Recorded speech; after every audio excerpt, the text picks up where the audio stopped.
मुझे लगा चट्टानों के ऊपर गर्मी बहुत ज्यादा थी, लेकिन वहां कम से कम थोड़ी बहुत हवा चल रही थी। लेकिन यहाँ नीचे अब मैं गर्मी की वजह से उबलने लगा हूँ, और ऐसा शायद इसलिए है क्योंकि मैं गर्म मैदानों में घुसने वाला हूँ। लगता है जैसे भट्टी से निकलकर सीधा मैं आग में जा रहा हूँ। यहाँ नमी बहुत ज्यादा है। ये जगह हरी भरी लग सकती है, लेकिन ऐसा है नहीं। यहाँ नमी 100% है, जिसकी वजह से तापमान 65 डिग्री से भी ऊपर लग रहा है। यहाँ धूप बहुत ज्यादा तेज है। ज्यादा नमी की वजह से मेरा पसीना भाप बनकर उड़ नहीं पा रहा, और मेरा शरीर ठंडा नहीं हो रहा क्योंकि हवा पहले से ही नमी से भरी हुई है। इससे हीट स्ट्रोक का खतरा और बढ़ जाता है। ऑस्ट्रेलिया के आउटबैक में यह देखा गया है कि तापमान 57 डिग्री सेल्सियस तक पहुंच सकता है, यानी 130 डिग्री फ़ारेनहाइट से ज्यादा। यहाँ बहुत ज्यादा गर्मी है।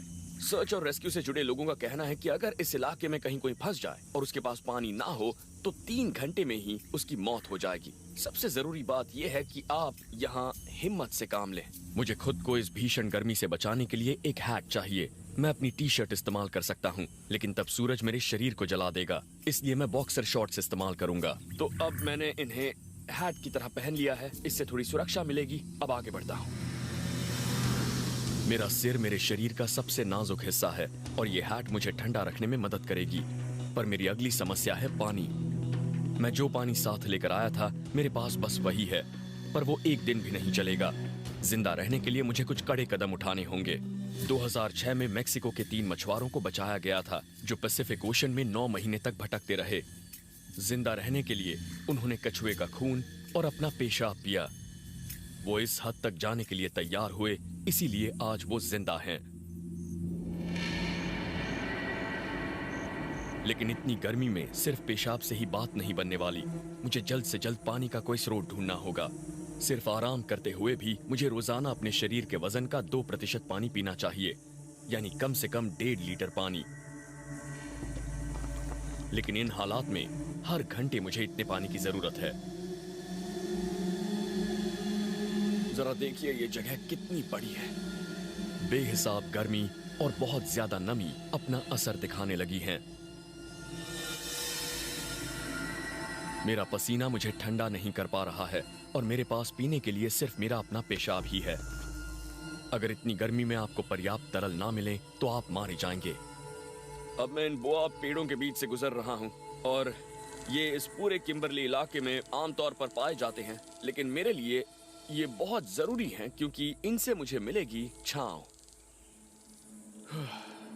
ऐसी छांव का मिलना जिंदगी बचा सकता है, क्योंकि छांव में तापमान 30 डिग्री तक कम होता है।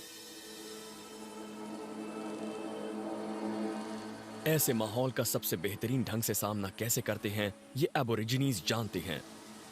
इस जमीन के लिए एबोरिजिनल्स का रवैया एकदम अलग तरह का है। वो खुद को जमीन का मालिक नहीं मानते, बल्कि जमीन को अपना मालिक समझते हैं, जैसे वो इसके संरक्षक हों। और इस तरह के बेरहम माहौल में जिंदा रहने के लिए बिल्कुल ऐसे ही सम्मान और समझ की जरूरत होती है। दोपहर ढलने लगी है, बादल आने लगे हैं, और इससे सूरज की गर्मी भी थोड़ी घट रही है। अब मैं शायद फिर से आगे बढ़ पाऊंगा,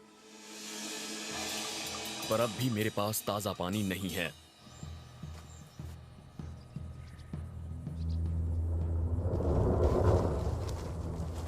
ये आवाज सुनी?